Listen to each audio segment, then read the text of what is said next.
So high everyone, तपाईँहरू सबै कस्तो हुनुहुन्छ है? अहिले चाहिँ भने फिलहाल हामी चाहिँ सुधाइमा जाँदैछ है। अन्त हामी चाहिँ सर्टकट बाटो जाँदैछ नि त। कुल्लै गएको म छु, अन्त र मेरो फुपू अगाडि हिँड्नुहुँदैछ हो। र हेलो भन्नुहुँदैछ मेरो फुपू चाहिँ। र यहाँ चाहिँ कुलो बाटो, तर यो कुलोमा चाहिँ पानी छैन रहेछ अहिले, अलिअलि चाहिँ रहेछ हो।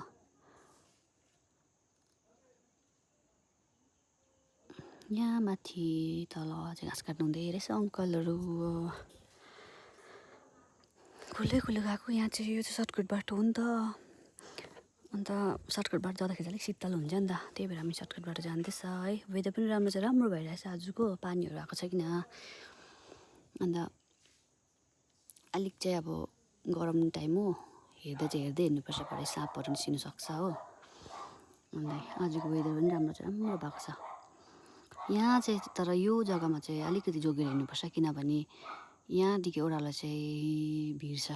यहाँदेखि ओह्रालो झऱ्यो भने चाहिँ एकैचोटि तल खोलामा पुग्छ है। ए डरलाग्दो भिड छ नि यहाँ चाहिँ फेरि।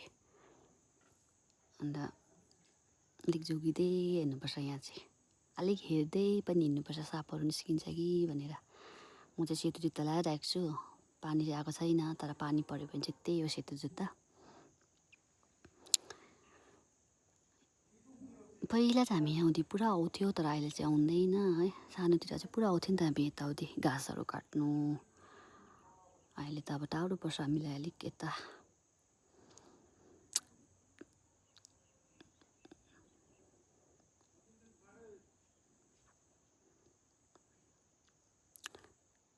यहाँ चाहिँ खोला छ त, खोला हो, तर यहाँ चाहिँ पानी छैन रहेछ अहिले।